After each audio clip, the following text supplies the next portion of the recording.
Hello everyone, I am Priyanka Mishra. Welcome back to my YouTube channel. Students, आज हम class 6 Hindi वसंत भाग 1 से चैप्टर नंबर 13 जिसका शीर्षक है मैं सबसे छोटी हूँ, इसके क्वेश्चन आंसर्स देखेंगे। इसके एमसीक्यू क्वेश्चंस और कविता का भावार्थ मैं आपको प्रीवियस वीडियो में बता चुकी हूँ, जिसका लिंक आपको हमारे कमेंट बॉक्स में मिल जाएगा। तो चलिए अब हम स्टार्ट करते हैं इसके क्वेश्चन एंड आंसर्स।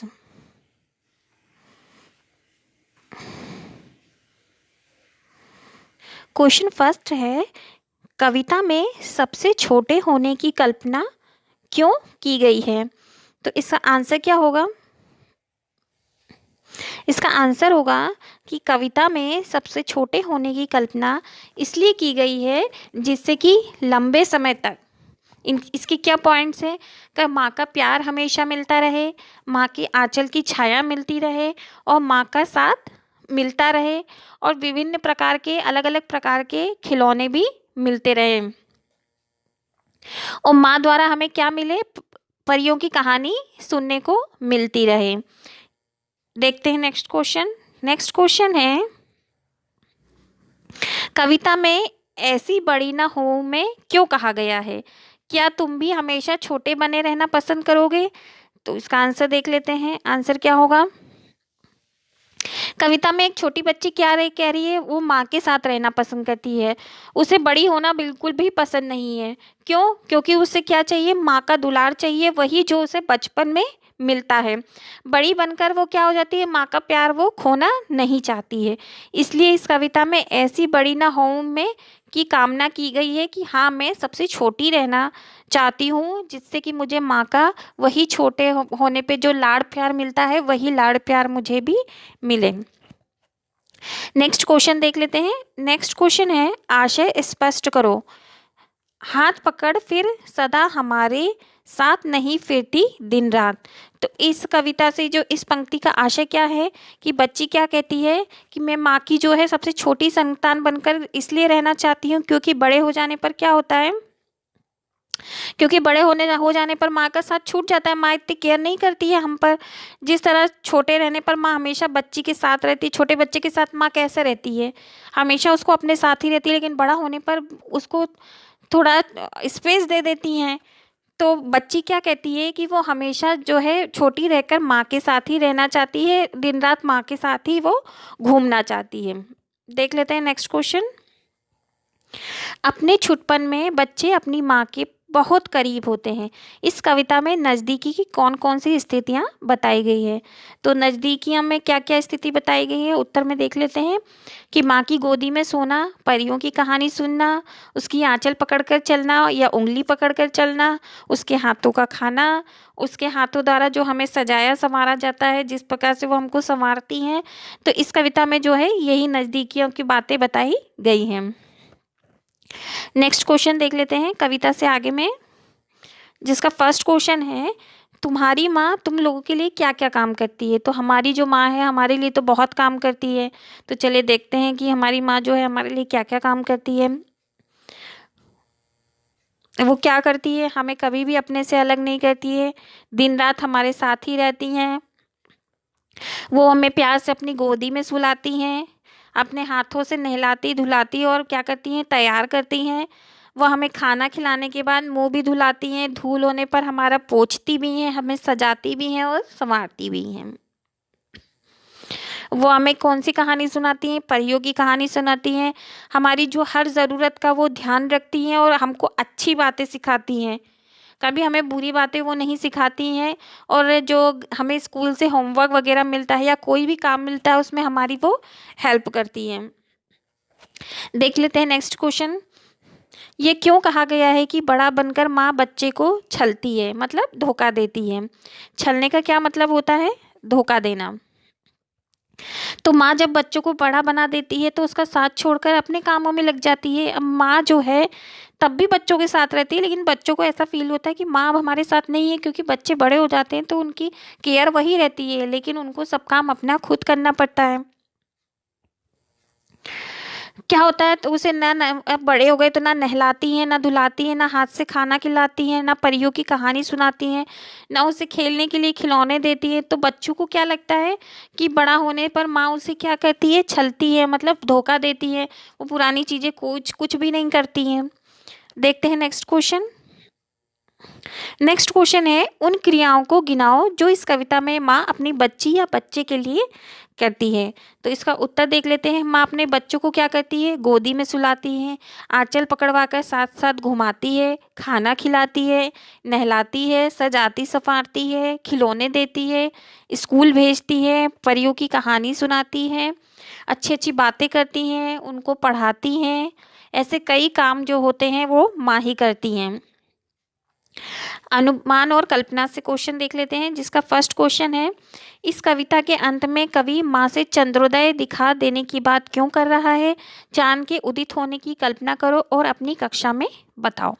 तो बच्चों को क्या है, चांद को उदित होते हुए देखना जो है, उगते हुए देखना बहुत अच्छा लगता है। अत्यंत रोचक का मतलब क्या होता है, बहुत अच्छा लगता है, बहुत ही उनको अच्छा लगता है उसको देखना। तो वे अक्सर क्या कहती हैं कि माता पिता से कहते हैं कि चांद को देखने और उसे हाथ में लेने की जिद भी करते हैं। इसलिए कविता में क्या बताया गया है कि चंद्रोदय दिखाने की बात कही गई है। चंद्रोदय, जो चंद्रमा जब उगता है तो उसका दृश्य क्या होता है, बहुत सुहाना होता है, क्योंकि चारों तरफ रोशनी होती है आसमान में। चांदनी रात होती है, बहुत ही शीतल, मतलब ठंडी होती है, जो आँखों को और हमारे हृदय को क्या पहुँचाती है, ठंडक पहुँचाती हैं। देख लेते हैं नेक्स्ट क्वेश्चन। इस कविता को पढ़ने के बाद एक बच्ची और उसकी माँ का चित्र तुम्हारे मन में उभरता है। वो बच्ची और क्या क्या कहती होगी, क्या क्या करती होगी, कल्पना करके एक कहानी में बताओ। इसमें आप अपने मन से भी क्वेश्चन, इसका आंसर लिख सकते हैं। जो आपने इस कविता में पढ़ा है, जो आप अनुभव करते हैं, वो सब बातें लिख सकते हैं। तो चलिए मैं बताती हूँ इसका आंसर क्या होगा। वो बच्ची जो है दिन भर माँ के साथ उसके आगे पीछे घूमती होगी। वो माँ के साथ रसोई में, बैठक में, जहाँ भी जाती होंगी वो क्या होती होगी, माँ के साथ ही रहती होगी। और क्या है, एक मिनट भी चुप नहीं रहती होगी। कई तरह के माँ से सवाल पूछती होगी। माँ तुम क्या कर रही हो, माँ तुम क्या बना रही हो, माँ से क्या, ये माँ ये क्या है। तो ऐसे बहुत से सवाल होते हैं जो बच्चे पूछते हैं अपनी माँ से। मेरी बेटी भी है, वो भी मुझसे दिन भर ऐसे ही सवाल पूछती रहती है। मम्मा मैं ये क्या कर लूँ, मम्मा ये क्या, इसको कैसे होता है, ये कैसे होता है। तो आपने भी ऐसे बहुत से सवाल किए होंगे। रसोई में जाकर माँ से जिद करती होगी कि वो भी रोटी बेलेगी। बैठक में जाकर वो भी कहती होगी वही टीवी चलाएगी। तो ऐसे बहुत सारे सवाल हैं जो सामने आते हैं। शयनागार में वह गंदे पैर बिस्तर पर चढ़ जाती होगी। गंदे पैर लेके बिस्तर पे चढ़ जाना, चादर समेट देना, घर भर में खिलौने बिखरे पड़े रहना, छत पर जाकर वो दूर कहीं पतंग उड़ते देखना और माँ से उसको लाने की जिद करना। रात में वो तब तक नहीं सोती होगी जब तक उसकी माँ उसके पास लेटकर उसको परियों की कहानी ना सुनाए। इस प्रकार सारा दिन माँ को अपने में ही उलझाए रखती होगी। इसके अलावा भी आपको जो समझ में आता है आप वो पॉइंट लिख सकते हैं। देखते हैं नेक्स्ट क्वेश्चन। माँ अपना एक दिन कैसे गुजारती है? कुछ मौक़ों पर उसकी दिनचर्या, दिनचर्या मतलब क्या होता है, दिनचर्या मतलब होता है रोज का जो उनका काम होता है बदल जाया करता है। जैसे मेहमानों के आ जाने पर, घर में किसी के बीमार पड़ जाने पर या त्योहार के दिन, इन अवसरों पर माँ की दिनचर्या पर क्या फर्क पड़ता है, सोचो और लिखो। तो देखते हैं इसका आंसर। माँ क्या होती है, अपना एक दिन प्रातःकाल उठकर, प्रातःकाल का मतलब क्या होता है, सुबह उठकर रात्रि, मतलब रात में सोने तक घर के काम को पूरा करने में ही गुजार लेती हैं। प्रातः जब सुबह होती है तो चाय बनाती हैं, फिर खाना बनाती हैं, बच्चों को तैयार करती हैं, स्कूल भेजती हैं, घर की सफाई करती हैं, कपड़े भी धोती हैं, फिर शाम का भी खाना बनाना होता है उनको। ओके, विशेष मौके पे क्या होता है, विशेष मौके पर मेहमान का आना जाना लगा रहता है, तो कभी चाय बनाना, क्या करना, उनके विश्राम का भी प्रबंध करना, उनको अलग से भोजन भी कराना। तो इस प्रकार क्या होता है, किसी की बीमार होने पर भी पहली प्राथमिकता क्या होती है, उस बीमार सदस्य की देखरेख करनी होती है। तो त्योहार के दिनों में भी यही होता है, जब आपके घर में कोई बीमार होगा तो सबसे पहले आपको उसको देखरेख ही करना पड़ेगा ना। जब उसका ध्यान रखेंगे तभी वो ठीक होगा। तो त्योहार के दिनों में भी क्या होता है, त्योहार की पूरी तैयारी जो होती है वो करती हैं। पूजा विशेष भोजन, मतलब कुछ स्पेशल भोजन बनाना पड़ता है। इस प्रकार विशेष अवसरों पर क्या होता है, माँ की दिनचर्या में क्या हो जाता है, परिवर्तन आना जाता है। भाषा की बात से देख लेते हैं फर्स्ट क्वेश्चन। नीचे दिए गए शब्दों में अंतर बताओ, उनमें क्या फर्क है। तो स्नेह का मतलब क्या हुआ, प्रेम। इसका हमें दोनों अंतर अभी नीचे देखते हैं। ग्रह और ग्रह, शांति, सन्नाटा, निधन और निर्धन। धूल, राखी, सामान, समान और सामान। तो इसका उत्तर देख लेते हैं। स्नेह क्या होता है, स्नेह जो होता है छोटे बच्चे के लिए प्रेम दिखाना, मतलब माँ अपने बच्चे से स्नेह करती है। और प्रेम क्या होता है, प्रेम सभी के लिए होता है, चाहे छोटा हो चाहे बड़ा हो, सभी को प्रेम एक समान होता है। जैसे राम और लक्ष्मण का जो होता है प्रेम, एक मिसाल होती है, तो उसको प्रेम कहा जाता है। और स्नेह होता है जो माँ बच्चे को देती है। अब देखते हैं शांति। शांति का मतलब क्या होता है, हलचल ना होना, बिल्कुल शांत माहौल होना। और सन्नाटा, सन्नाटा का क्या मतलब होता है, मतलब रात के वक्त जो सन्नाटा होता है, मतलब बिल्कुल चू चा कोई आवाज नहीं आती है, तो उसको सन्नाटा कहा जाता है। धूल का क्या होता है, धूल का होता है चारों तरफ धूल से प्रदूषण फैल रहा है। और राख या कोयले के जलने से क्या होता है, राख क्या होता है, लकड़ी या कोयले के जलने से जो बच जाता है वो पदार्थ होता है। अब ग्रह क्या होता है, ग्रह वो होता है जो वैज्ञानिकों ने जो सौरमंडल में हमको ग्रह बताए हैं। और ग्रह क्या होता है दूसरा, ग्रह मतलब घर होता है, जो हमारा घर होता है।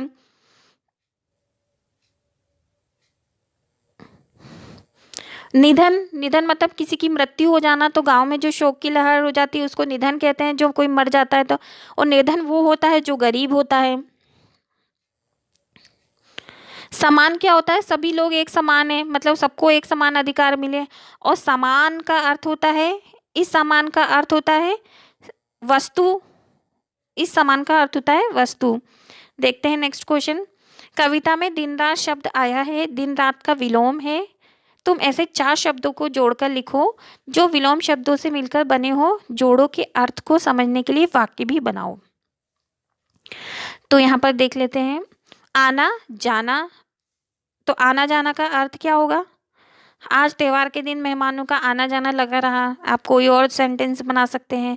नेक्स्ट है छोटा बड़ा, हमें सभी छोटे बड़े के साथ कैसा व्यवहार करना चाहिए, अच्छा व्यवहार करना चाहिए। जीवन मरण, जीवन मरण का क्या होता है, जीवन मरण जो होता है ईश्वर के हाथ में होता है।